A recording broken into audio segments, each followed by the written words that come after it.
మీ business ఏదైనా మీ ఊర్లో promotion చేయాలంటే అది సుమన్ టీవీతోనే సాధ్యం. ఇప్పుడే సంప్రదించండి.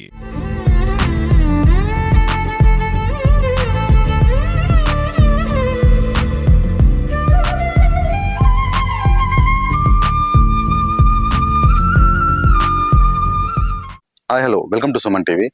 రెస్క్యూ సమయంలో ప్రమాద సమయాల్లో ప్రాణ నష్టాన్ని తగ్గించే విధంగా ఒక యువ శాస్త్రవేత్త, తెలంగాణకు చెందినటువంటి ఒక యువ శాస్త్రవేత్త ఎలాంటి ప్రాణ నష్టం అనేది జరగకుండా ఉండడానికి ఒక సెన్సార్తో కూడినటువంటి డ్రైవర్లెస్ వెహికల్ని కనుగొన్నారు. ఒక కొత్త ఆలోచనతో ముందుకొచ్చారు.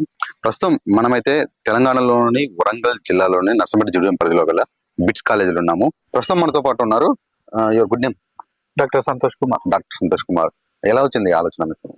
ఇది ఏంటంటే మేము పిల్లలకి పాఠాలతో పాటుగా వాళ్ళు పాఠాలు చదివిన వాటిలో నుంచి ప్రాక్టికల్ గా ఒక ప్రోడక్ట్ ని డెవలప్ చేపిస్తే ఎక్కువ అవగాహన కలుగుతుంది సబ్జెక్ట్ మీద అనే ఉద్దేశంతోనే నేను డీన్ R&D గా వ్యవహరిస్తున్నాను ఇక్కడ. సో ఆ సబ్జెక్ట్ లో ఉన్న కాన్సెప్ట్స్ ని రియల్ టైమ్ లో ఇంప్లిమెంట్ చేసి చూపించడం అనేది కొంచెం కొత్తగా పిల్లలకి అర్థమయ్యే రీతిలో ఉంటుంది అనే ఉద్దేశంతోనే డిఫరెంట్ ఇన్నోవేటివ్ ప్రాజెక్ట్స్ చేస్తూ ఉంటాం. ఆ క్రమంలోనే ఇప్పుడు కొత్తగా వచ్చిన ట్రెండింగ్ లో ఉన్న AI ఆర్టిఫిషియల్ ఇంటెలిజెన్స్ అల్గారిథమ్స్ కొన్ని మా స్టూడెంట్స్ సబ్జెక్ట్ లో డెవలప్ చేశారు. వాటిని ఎక్కడ రియల్ టైమ్ లో యూజ్ అవుతాయి అనే విధంగా దీన్ని డెవలప్ చేసి దీంట్లో ఇన్స్టాల్ చేసి ఆ ఆర్టిఫిషియల్ ఇంటెలిజెన్స్ విధానం అనేది ఏ విధంగా ఎన్విరాన్మెంట్ అర్థం చేసుకుంటది, ఈ డీప్ లెర్నింగ్ అనే కాన్సెప్ట్స్ అందులో ఉన్న ముఖ్య అంశాలు ఏంటి, అవి ఏ విధంగా వర్క్ అవుతాయి అనేది దీని మీద ఈ జీప్ పైన అప్లై చేసి మేము వివరించడం జరిగింది. అంటే థియరీతోనే కాదు, ప్రాక్టికల్ గా కూడా వాళ్ళకు అవగాహన రావాలి, దాన్ని ఎలా తీసుకోవాలని చెప్పేసి అది ఆలోచనతో. దీని మొత్తం AI తోనేనా? దీంట్లో AI కాకుండా డీప్ లెర్నింగ్ అనే ఒక కొత్త అల్గారిథమ్స్ ఉన్నాయి. అల్గారిథమ్స్ ఇన్వాల్వ్ చేశాం. ఇది ఓన్లీ అంటే AI తోనే కాకుండా డీప్ లెర్నింగ్ అల్గారిథం తో కూడా చేశారు. ప్రస్తుతం ఈ యొక్క జీప్ ఏదైతే ఉందో ఎలా వర్క్ చేస్తుంది, ఏంటిది, దాని గురించి కూడా మనం మాట్లాడదాం. ఎలా ఒకసారి చూపిస్తారా? దీంట్లో మెయిన్ గా మనకి ఒక కంప్యూటర్ ఉంటుంది, దాన్ని రాస్బెరీ పై కంప్యూటర్ అంటాం. దాన్ని ఇందులో ఇన్స్టాల్ చేయడం జరిగింది. దానికి ఇక్కడ నుంచి ఇన్స్ట్రక్షన్స్ అనేవి ప్రోగ్రామింగ్ ద్వారా దీని నుంచి ఈ సెన్సార్ నుంచి పాస్ చేస్తాం. ఇది ఒక సీరియల్ ఇంటర్ఫేస్. ఈ ఇంటర్ఫేస్ నుంచి మనం సిగ్నల్స్ అన్ని కూడా రాస్బెరీ కంప్యూటర్ లో ఇన్స్టాల్ చేస్తాం, ప్రోగ్రామ్ డంప్ చేసేస్తాం. So based on that program it will change the directions of the jeep and it will change the automatic gear system and it will control the accelerator as well as brake and also steering. అంటే మొత్తము ఏదైతే మీరు programme అయితే ఇచ్చారో ఆ programme ని ఆధారితంతోనే అది automatic control చేసుకుంటూ ఉంటుంది. అంటే దీన్ని నేను విన్నాను, అంటే పేపర్ లో కానీ విన్నాను. అంటే ఇది అంటే రెస్క్యూ టైంలో ఏదైనా ప్రమాదం జరిగినప్పుడు ఇది ప్రాణ నష్టం జరగకుండా కాపాడుతుంది అంటారు. ఒకసారి ఎలా వర్క్ చేస్తుంది దాని గురించి కూడా మనం సుమన్ టీవీ ప్రేక్షకులకు ఒకసారి తెలుపుదాము. అంటే ఎలాంటి సెన్సార్ ని తీసేసుకొని ఎక్కడ స్టాప్ అవుతుంది, ఎలా మూవ్ అవుతుంది, అలాంటి వాటి గురించి. ఇప్పుడు ఏదైతే మీరు చూసుకున్నారో దీనికి ఒక పాత్ ఇచ్చిన తర్వాత ఇది పాత్లో అంటే రివర్స్ అయితే రివర్స్ లాగా లేదు, ఫార్వర్డ్ మోషన్ లో పెట్టుకుంటే ఫార్వర్డ్ లో ముందుకు వెళ్తూ ఉంటుంది. అదే దీని పాత్ అయితే ఖచ్చితంగా ఇవ్వాలి. ప్రస్తుతం అయితే వీరు మాన్యువల్ గా పాత్ ఇస్తున్నారు. దీనికి ఆటోమేటిక్ అంటే మీరు మ్యాప్ ఆధారితంగా కానీ సాటిలైట్ ఆధారితంగా ఉన్న ఇలాంటి పాత్ను కూడా పెట్టుకోవచ్చు అని చెప్పేసి వారు మనతో పాటు చెప్తున్నారు. పాతది దీన్ని ఒక మనం గీసిన పాతలో సోల్జర్స్ దగ్గరికి ఆటోమేటిక్ గా తనకు తాను ఇప్పుడు మనం ఏదైతే దానికి రూట్ చేయించామో అది GPS లో గానీ లేకుంటే మనం ఒరిజినల్ గా దానికి ఒకసారి దాని పాత్ ని సెట్ చేసినా గానీ ఆటోమేటిక్ గా తనకు తాను వెళ్తూ సైనికుల దగ్గరికి రీచ్ అవుతుంది. అంటే ఇది మాన్యువల్ గా కూడా పాత్ ఇవ్వచ్చు, లేకపోతే GPS ఆధారిత సాటిలైట్ తో కూడా ఇచ్చుకోవచ్చు. అంటే ఇప్పుడు ఈ పాత ఇచ్చిన తర్వాత ఏదైనా ప్రమాదం జరిగినప్పుడు ఇది అక్కడికి వెళ్ళేసి అంటే ఏదైనా ఆహారం కానీ రిఫిల్స్ అంటే అవసరమైన వస్తువులు ఏమైనా కూడా సరఫరా చేస్తారు. ఇది హిల్ స్టేషన్ లో కూడా ఏమైనా రెస్క్యూ చేసేటప్పుడు కూడా కొండ చర్యలు విరిగిపడడానికి ఇప్పుడు ఆపరేటర్ కూడా వెళ్ళడానికి ఛాన్స్ ఉండదు, డ్రైవర్ కూడా వెళ్ళడానికి ఛాన్స్ ఉండదు. జరగండి, ఈ డ్రైవర్ లేకుండా దీన్ని మనం పంపించచ్చు. వితౌట్ డ్రైవర్ ఇదే పాత్లో వెళ్తా ఉంటది, ఈవెన్ బ్యాక్ కూడా వెళ్తా ఉంటది. ఓకే, బ్యాక్ కూడా వస్తా ఉంటది. ఎన్ని సంవత్సరాలు పట్టింది మీకు? ఇది ఆల్మోస్ట్ 4 years పట్టింది. 4 years టైం పట్టింది. ఎలా ఉంది మీ సంస్థ సహకారం? మొత్తం దీనికి కావాల్సిన ప్రతిదీ కూడా మా చైర్మన్ సార్, మా మేనేజ్మెంట్ ప్రొవైడ్ చేస్తుంది. MSME నుండి కూడా మాకు గవర్నమెంట్ ప్రాజెక్ట్స్ శాంక్షన్ అయినాయి. దీంట్లో ఒకటి 3.5 lakhs, ఒకటి 15 lakhs ఫండ్ కూడా మాకు రిలీజ్ అయింది MSME ద్వారా. Hmm. దాంట్లో కూడా ఇంకొంచెం దీనికి మెలకువలు దిద్దే పనిలో ఉంది.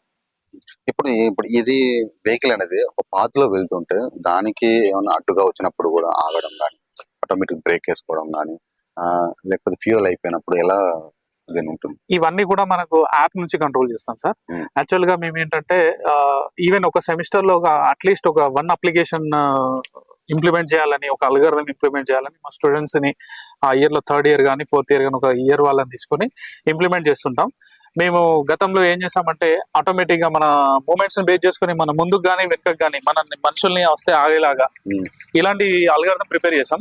ఇప్పుడు ఏంటంటే ఒక లాంగ్ పాత్ మీద అంటే సుదూర ప్రాంతాలకు కూడా ప్రయాణించే విధంగా శాటిలైట్ కమ్యూనికేషన్ తో కూడా పనిచేసే విధంగా ఒక పాత్ ని సెట్ చేసి దాంట్లో కంటిన్యూగా రన్ చేసే ప్రయత్నంలో ఉన్నాం. ఆ విధంగా మీకు చూడొచ్చు. ఇప్పుడు ఇచ్చిన మనం పాత్రలున్నది అంటే ఇప్పుడు ఒక 10 కిలోమీటర్స్ అనుకుందాం ఈ సర్కిల్, Hmm. తనకు తాను వెళ్తూనే ఉంటుంది. 10 వెళ్తూనే ఉంటుంది కిలోమీటర్స్ ఆగదు. ఇప్పుడు దానికి మనం అడ్డొస్తే అడ్డొస్తే ఆటోమేటిక్ గా ఆగేదండి. అంటే ఇప్పుడు ఇంప్లిమెంట్ చేసే అల్గారిథం ఏంటంటే లాంగ్ రేంజ్ ఫస్ట్ టెస్ట్ అయిపోయినాక టెస్ట్ అవుతుంది. ఆబ్జెక్ట్స్ ఏమైనా వస్తే ఆగడమా, లేకపోతే చిన్న ఆబ్జెక్ట్స్ అయితే సైడ్ కి వెళ్ళడమా, Hmm. లేకపోతే emergency landing if in case fuel తక్కువైతే ఆటోమేటిక్ ఆగి మళ్ళీ వెనక్కి రావడమా, లేకపోతే లోయెస్ట్ డిస్టెన్స్ కి రీచ్ అవడమా, Hmm. ఇలాంటివన్నీ కూడా మేము ఇప్పుడే ఇంప్లిమెంట్ చేస్తున్నాం. దానికోసం మేము ఒక డీప్ లెర్నింగ్ లో ఇంకొక అల్గారిథం మా 3rd year CS and M students తో పాటు ఇంప్లిమెంట్ చేస్తున్నాం. ఆ క్రమంలోనే ఉన్నాం యాక్చువల్గా. ఇంకా ఇంప్లిమెంట్ దశలో ఉంది.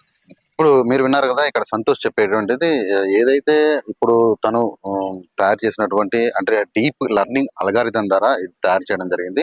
అంటే దీని ఉద్దేశం ఏంటంటే ప్రమాద సమయంలో ఎక్కడ రెస్క్యూ సమయంలో ప్రాణ నష్టం తగ్గించే విధంగా ఈ ఆలోచనతో తనకు రావడం జరిగింది. ఈ ఆలోచనకి ఈ సంస్థ వారు ఏదైతే బిట్స్ కాలేజ్ సంస్థ వారు వాళ్ళ సంస్థ యజమాని వీళ్ళకు ఫండింగ్ ఇచ్చేసి దీని ఇంప్రూవ్మెంట్ కొరకు వాళ్ళు సహకరించారు. అసలు ఈ జీప్ లో ఎలాంటి అంటే అల్గారిథం కొరకు ఏమేమి పెట్టారు అనే ఏం సిస్టమ్ ఉంటుంది దాని గురించి ఎక్స్ప్లెనేషన్ గురించి కూడా తనతో మాట్లాడే ప్రయత్నం చేద్దాం. దీంట్లో ముఖ్యంగా మనకి జీప్ అంతటిని కూడా కంట్రోల్ తీసుకుంటూ స్టీరింగ్ ని కానీ మన బ్రేక్ ని కానీ ఎక్సలేటర్ ని కానీ గేర్ ని కానీ చేంజ్ చేస్తూ తనకు తాను నడవడం అనేది చాలా కాంప్లికేటెడ్ ప్రాసెస్. ఒక వెహికల్ ని నడపాలంటే ఇన్నిటి మీద కంట్రోల్ చేయడం అనేది మనకు కొంచెం అసాధ్యమైనది. ఎందుకంటే చాలా సెక్యూరిటీ మీద డిపెండ్ అయి ఉంటుంది. రోడ్ పైన కానీ ఎక్కడైనా కానీ డ్రైవింగ్ అనేది కొంచెం కాంప్లికేటెడ్. మనం బైక్ తో పోల్చుకుంటే ఇది చాలా కాంప్లికేటెడ్. దీనికోసం మేము దీంట్లో ఒక కంప్యూటర్ ని ఇన్స్టాల్ చేయడం జరిగింది. దాన్ని రాస్బెరీ పై కంప్యూటర్ అనే ఒక కంప్యూటర్ ఉంది. ఆ సింగిల్ బోర్డ్ కంప్యూటర్ ఏం చేసామంటే దీంట్లో ఇన్స్టాల్ చేయడం జరిగింది. ఇది ఏం చేస్తుందంటే దీంట్లో ఉన్న ప్రతి కంట్రోల్ గేర్ అయితేనేమి, బ్రేక్ అయితేనేమి, యాక్సిలరేటర్, స్టీరింగ్, ఇప్పుడు మీరు ఇక్కడ చూడొచ్చు.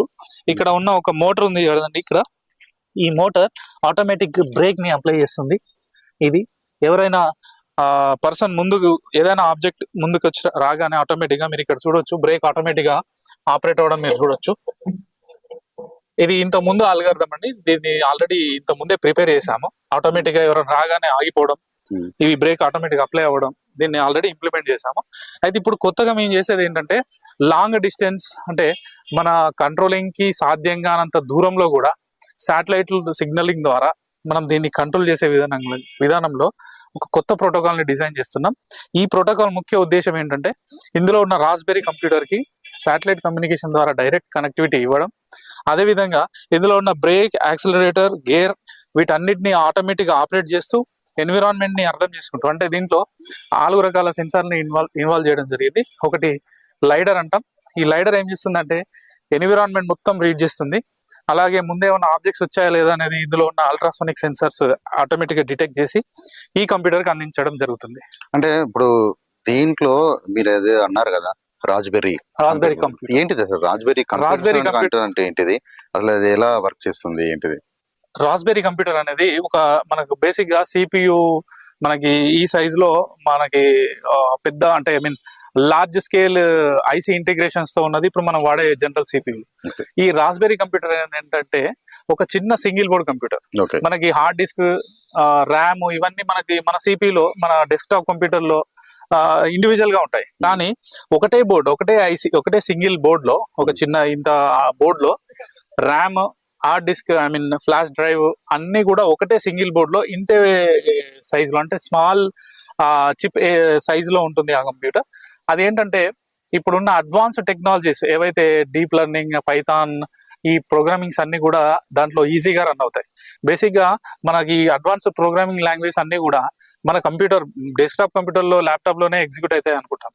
కానీ ఇలాంటి అప్లికేషన్స్ కోసము కొత్తగా ఈ రాస్బెర్రీ ఫౌండేషన్ ఏం చేసిందంటే ఇలాంటి కంప్యూటర్ ఒకటి మనకు మార్కెట్లోకి తీసుకొచ్చింది. దీని ద్వారా ఎస్పెషల్లీ ఇలాంటి ప్రయోగాలకు, ఇలాంటి వాటికి మాత్రమే రాస్బెర్రీ కంప్యూటర్ అనేది వాడుతూ ఉంటాం. అదే మీరు చూసుకోవచ్చు ప్రేక్షకులు, ఏదైతే డ్రైవర్లెస్ కార్స్ అంటే మనకి ఎక్కువ గుర్తొచ్చేసి టెస్లా ఆటో పైలట్ కార్లు.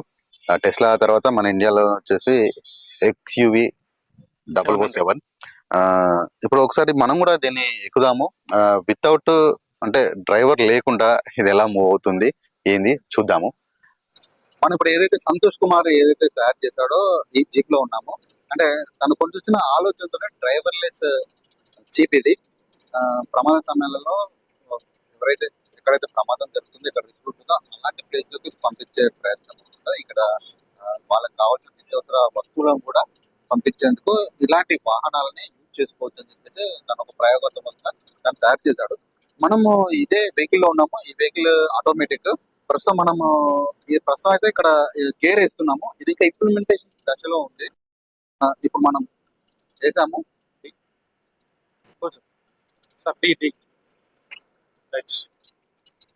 మూవ్ అవుతుంది. అంటే ఇక్కడ మీరు చూసుకోవచ్చు, ఈ వెహికల్ లో నేను ఒక్కనే ఉన్నాను. అంటే స్టీరింగ్, ఇక్కడ డ్రైవర్ పక్కన కూడా ఎవరు లేరు.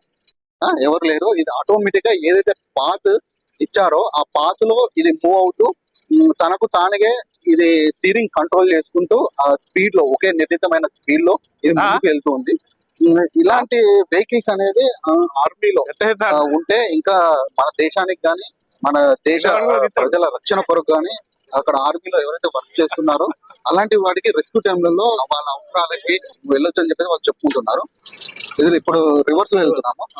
మీరు ఇక్కడ చూసినట్టుంటే ఇంతకుముందు ఏదైతే పాత్ సెట్ చేసామో ఆ పాత్ లో మెయింటెనెన్స్ చేసేందుకు స్టీరింగ్ తనకు తాను అడ్జస్ట్ చేసుకుంటుంది. అదే విధంగా దీంట్లో ఉన్న కంప్యూటర్ ఏంటంటే ఇక్కడ ఉన్న పరిసరాలలో ఏ విధమైన మార్పులు, ప్రతి అడుగుకి ఏ విధమైన మార్పులు ఉంటున్నాయి, ఆ మార్పులను ఎలా అర్థం చేసుకోవాలనేది కూడా మేము సెన్సార్ల ద్వారా డేటా ఇస్తున్నాం. ఆ డేటాను అర్థం చేసుకొని ఇది తనకు తానుగా ఎలాంటి ఇబ్బందులు లేని రోడ్డు మీద వెళ్ళడానికి దీన్ని ఆటోమేటిక్ గా, దీని స్టీరింగ్ కానీ దీని పాత్ కానీ ఆటోమేటిక్ గా సెట్ చేసుకుంటూ ముందుకెళ్తుంది. ఇది ఓన్లీ రెస్క్యూ టైమ్ లో కాకుండా ఇంకా ఏ విధంగా ఉపయోగించుకోవచ్చు? దీన్ని రెస్క్యూ టైమ్ లోనే ఎక్కువ వాడడం అనేది, అంటే మీకు వచ్చిన ఆలోచన అనేది రెస్క్యూ టైమ్ లో అనేది మీకు వచ్చేది. అంటే ఇది రెస్క్యూ టైమ్ లోనే కాకుండా ఇంకా ఎలాంటి విషయాలు? రెస్క్యూ కాకుండా ఒక కాన్స్టెంట్ గా మనము లాజికల్ ఎన్విరాన్మెంట్, అంటే మైనింగ్ లో కానీ, మనం మైనింగ్ లో కూడా automatic dumping, automatic distance dumping, ఇలాంటి చాలా కాంప్లికేటెడ్ ఉంటాయి. అలాంటి వాటిలో కొండ చర్యలు కాకుండా మైనింగ్ లో ఇప్పుడు మన ఒక దగ్గర ఏదైనా మెటల్ ని, ఏదైనా మినరల్స్ ని మైనింగ్ చేసే దగ్గర ఆటోమేటిక్ గా వెళ్ళి ఒక ప్లేస్ లో డంప్ చేయడం అనేది మనం ఫిక్స్ చేసి పెడితే ఇదే తరపంతా ఆన్ చేసుకుంటా ఉంటుంది. ఈ విధంగా కూడా మైనింగ్ లో కూడా మనం వాడచ్చు. అంతేకాకుండా దీన్ని నేను త్వరలో ఒక అంబులెన్స్ లాగా తయారు చేద్దాం అనుకుంటున్నాను. ఇదేంటంటే రిమోట్ ఏరియాలలో ఉన్న ప్రాంతాల్లో, రిమోట్ ఏరియాలో అంటే మారుమూల ప్రాంతాల్లో రోడ్డు సౌకర్యం కరెక్ట్ గా ఉండదు. అలాంటి ప్రదేశాలలో డ్రైవింగ్ తో పాటు ఈ వీల్ సిస్టమ్, అంటే ఈ టైర్ అనేది ఆఫ్ రోడ్ కి ఉంది. దీన్ని బెల్ట్ సిస్టమ్, మనకి ఏవైతే యుద్ధ ట్యాంకులు ఉంటాయో అలాంటి బెల్ట్ సిస్టమ్ దానికి ఇన్వాల్వ్ చేసి, అంటే దాన్ని సెటప్ చేసి దాన్ని అంబులెన్స్ లాగా తయారు చేసే క్రమంలో ఉన్నాం ఇప్పుడు. ఆ విధమైన అల్గారిథమ్స్ ఇంప్లిమెంట్ చేస్తున్నాం మా స్టూడెంట్స్.